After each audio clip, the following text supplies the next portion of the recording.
ever wondered how geoscientists can look at a seismic image and tell where billions of barrels of hydrocarbons may be hiding? Or how ancient underwater rivers buried for millions of years beneath the ocean floor can influence where companies drill wells today? Anyways, that's exactly what we are unpacking in today's session and episode. Hello, everyone, and welcome to another session of the Energy Pulse. I'm Orolua Bello, your host for today, and as always, we are bringing you the conversations shaping the future of our industry.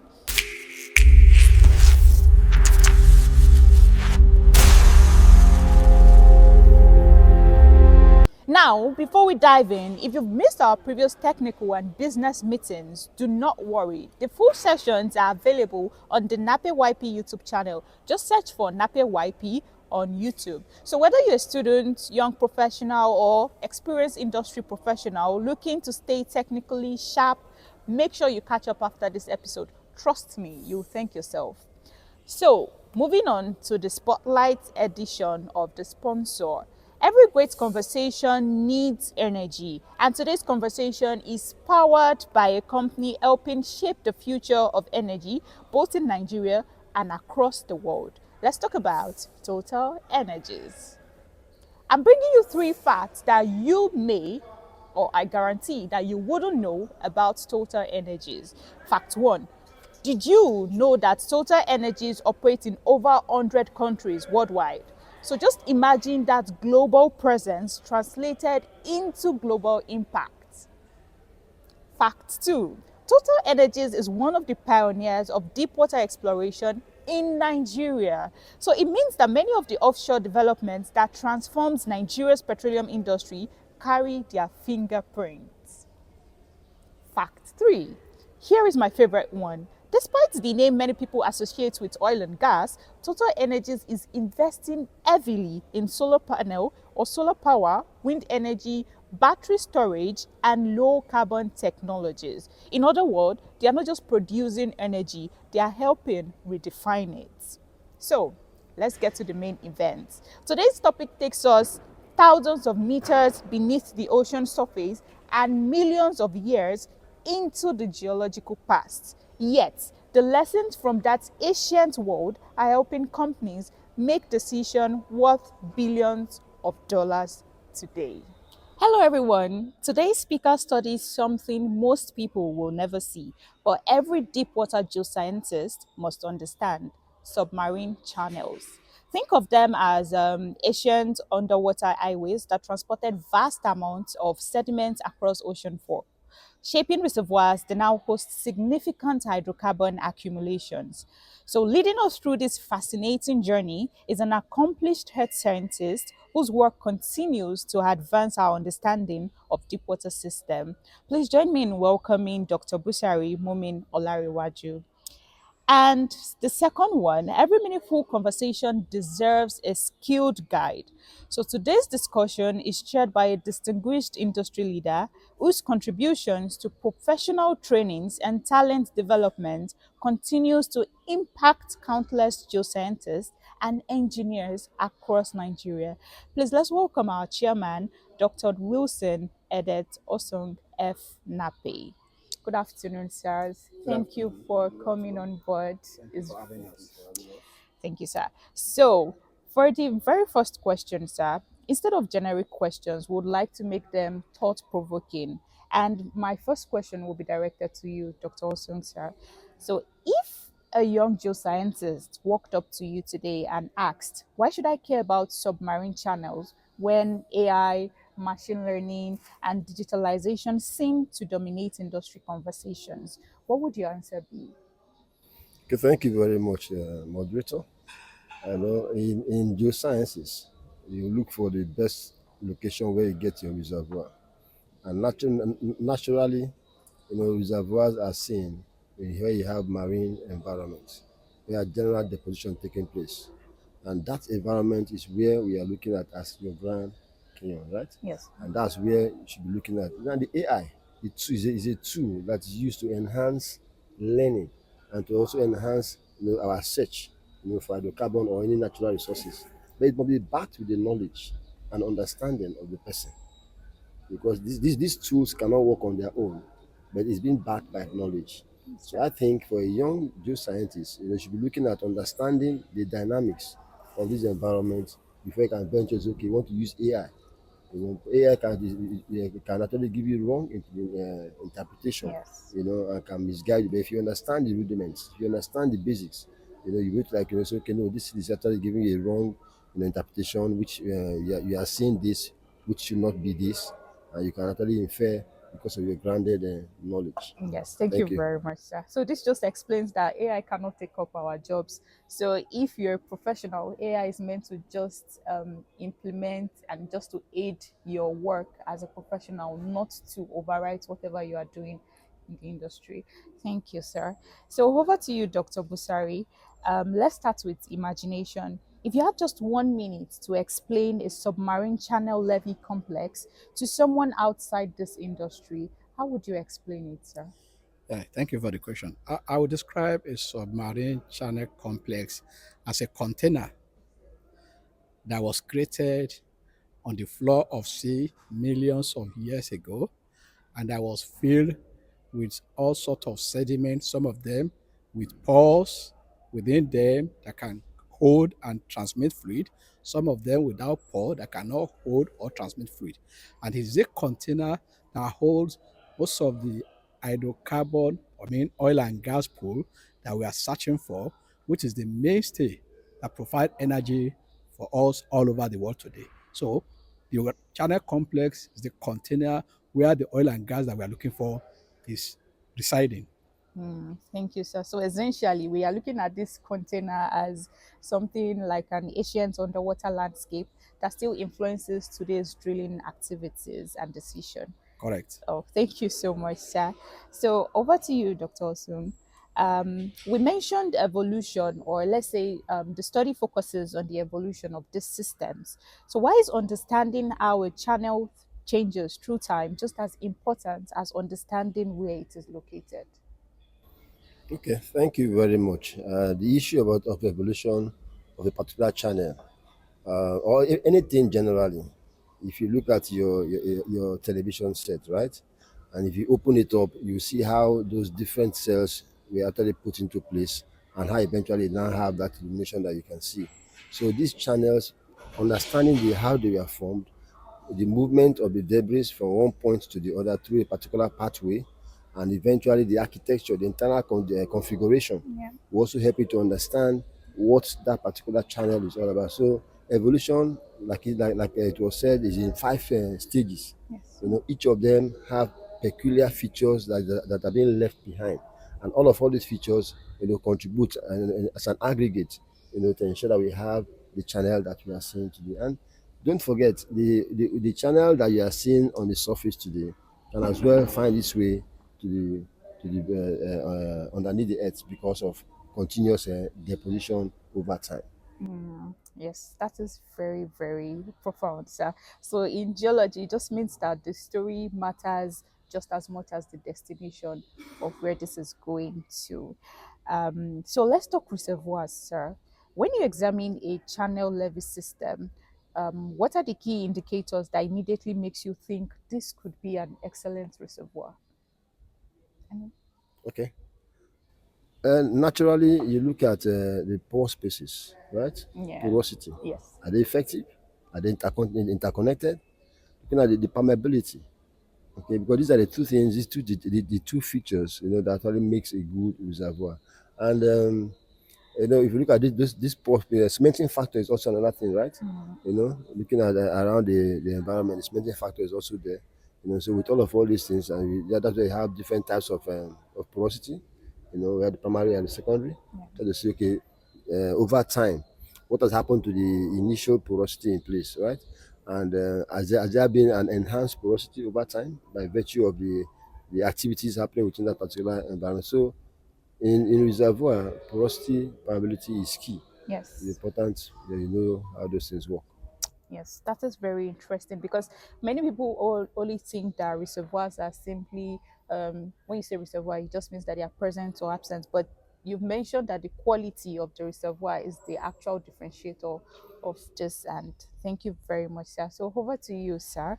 The first field development strategy. Could you walk us through a real world example of how geological interpretation can influence where millions of dollars are spent? Okay, thank you. So, because the reservoir in question that we are looking at are buried deep down in the subsurface, and we cannot have, there are very few ways of measuring them. So one of the few things we do, for instance, in the industry, that we acquire seismic, and the seismic tell us about the shape of the reservoir. So for us in the industry, we start from exploration to know whether this reservoir they are present or not. Now, when we know they are present, the next thing we want to know is what is the size of my reservoir? What is the shape of my reservoir? When we know that, now we want to know, okay, what is the complexity of my reservoir? That means what percentage and aspect of my reservoir will hold and transmit fluid. That means I can withdraw fluid from. What part of my reservoir will not hold and not transmit fluid, rather will serve as barrier or valve to flow of fluid. So for us, what is important is our ability to image and have a, an image which we call model of the subsurface that tell us, okay, where are the sand that can hold and transmit fluid, where are the shale or rock that will not hold fluid, and such that when we want to develop the such field, we plan the type of well that will help us extract as much fluid as possible. We plan the number of wells that will help us extract as much as possible. And we now try, okay, how will our well interact over time? Because the fluid we are trying to extract is under pressure. The moment we start to get the fluid out, the pressure in the reservoir drops. We need to maintain the pressure to continue to get the fluid out. So we need to plan what we call the wells, somewhere that will support the well that are producing hydrocarbon to continue to maintain the pressure in the reservoir. We call it reservoir management. So it is in our understanding of the structure, both the external and internal structure of reservoir, that will enable us come up with the type, the number, and the positioning of our wells such that we are able to get out the fluid inside our reservoir on profit, because at the end of the day, it's business. We spend so much money to drill well. We spend so much money on surface facility to get the oil out. Then we must produce oil in such a way that at the end of the day it will be profitable for our stakeholder, our investor. Otherwise, they will continue to invest in our business. So, to my fellow YPs, what Dr. Busari has mentioned, or one thing that I feel like we could take out from what he has just said, is that those contours that we map, those seismic lines, they truly have an influence in major business applications. So, thank you very much for that. Um, I would like to also ask, what is the most surprising discovery or insight from your work on this channel-levee complex? Okay. Uh, the most important insight for me is that your model, I mean, the reservoir model that you build with which you want to design your development strategy, is as good as the quality of your data. Yeah. And because we are not going to have all the data that we need, we must devise a means of maximizing whatever data that we have, which means leveraging on what other people have known. You can see from the paper, we use an analog as far away as Angola Mm.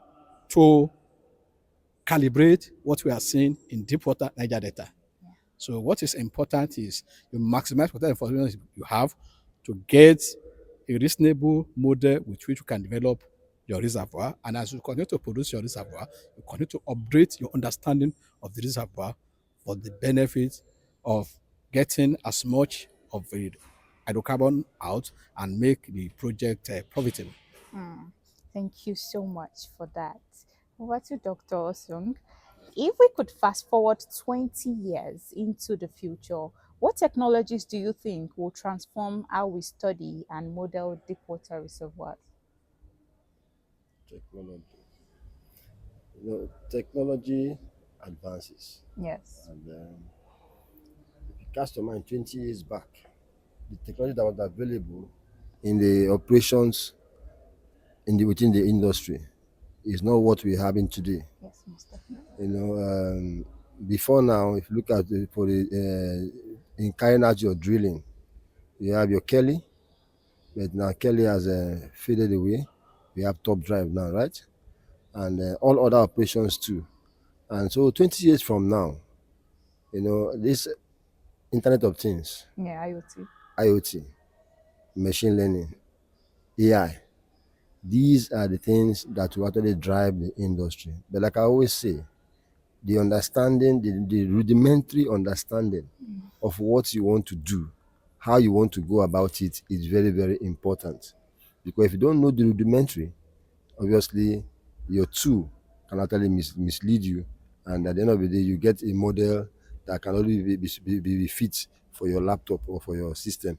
But on ground, it cannot actually fit. So Internet of Things, Yes. machine learning, artificial intelligence, these are the tools that will drive the industry in time to come. Thank you very much because that was very specific and it's exciting because we're entering an era where geology and technology are becoming increasingly interconnected. So this has just helped us evaluate what is more important or what will be important in future. So thank you, sir. On a final note, do you have any advice, any comments or reservations for YPs at home?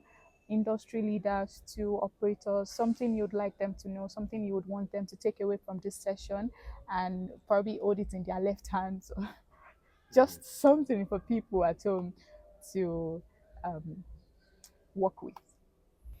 Okay. I think just looking at the YPs, young professional, Yes. there is a time frame, time bracket for that. At a point, you actually migrate to becoming the full professional. And that be the case, you must be ready and willing to learn and to be mentored. Because a lot of youth today, you see that they just want to arrive at the result almost overnight, but they don't want to go through the process. Going through the process is very, very important. It's like when you look at geophysics, right?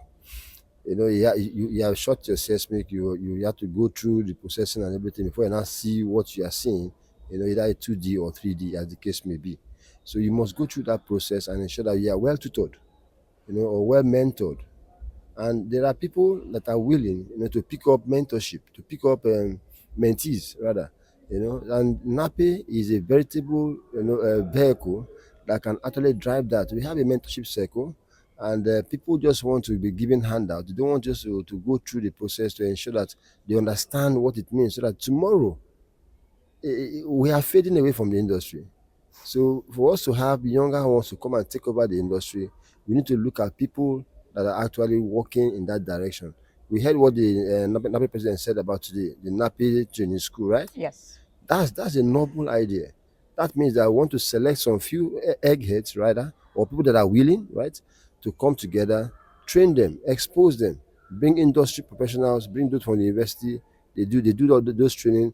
They are already sure plug in the industry, and the industry will come there to pick some people like that as long as they are ready. So my advice generally for the YPs, to be willing, to be mentored, willing to learn, and endure the process for them to get effective results. Thank you. Thank you very much, sir.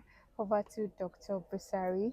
What Okay. final notes do you have for us? Yeah. So, like the chairman said, I think the first thing to understand is that technology is always there to aid how we do our work, but it cannot replace knowledge.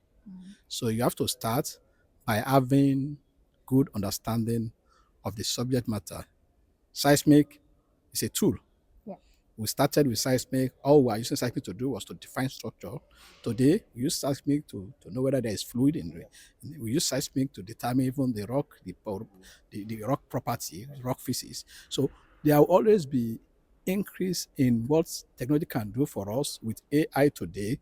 We are beginning to interpret faults with AI, interpret horizons with AI. What a geophysicist will interpret for 1 year, machine can do it in 2 months or in 1 month. But at the same time, we need someone who understands the geology to be able to differentiate from what is correct from what is not correct. So, knowledge first, good understanding of the basic principles of geology, then now embrace technology to make your work easier. And there is no two way about it. You don't buy experience. As you continue in progressing, you keep on learning and you keep on adding into your basket, and one day you realize you are there. Truly, because experience, they say, is the best teacher. Yes, So, definitely. thank you very much for that, sir. In conclusion, today's discussion has shown us that understanding the subsurface isn't just about rocks, it's about reducing uncertainty, it's also about making smarter development choices, and ultimately, it's about unlocking value. So, I would like to say a huge thank you to our chairman, Dr. Wilson Edet Osung, and our speaker, Dr. Busari Mumin Olariwaju, for sharing their insights with us. Thank you very much, sir. Thank you for having And us. special thanks to Total Energies also for supporting technical excellence and knowledge sharing within our industry. I'm Orolua Belo, and this has been another insightful edition of the Energy Pulse. If you've enjoyed this episode, don't forget to like, share, and subscribe to the Nape YP YouTube channel. Please, can you kindly tell them to also share, like, and also subscribe to the YouTube channel? Because if they don't, they are going to miss what we have for them. So, sir, starting with you. So you are encouraged to like, share, and continue to encourage this channel for them to bring for you knowledgeable and insightful episode month in, month out. Thank you. Yes, thank you, sir. Okay, viewers out there, please, I would like to encourage you to subscribe to this channel, like it, and share it so that others can actually get information, rich information that you cannot see anywhere. So that every time now and then you get things sorted out. Thank you. Thank you very much, sir. If you've enjoyed this episode, like they said, do not forget to like, share, and subscribe to our YouTube channel. And until next time, keep learning, keep questioning, keep exploring, because the next big discovery may begin with just a very simple idea. See you next month. Bye.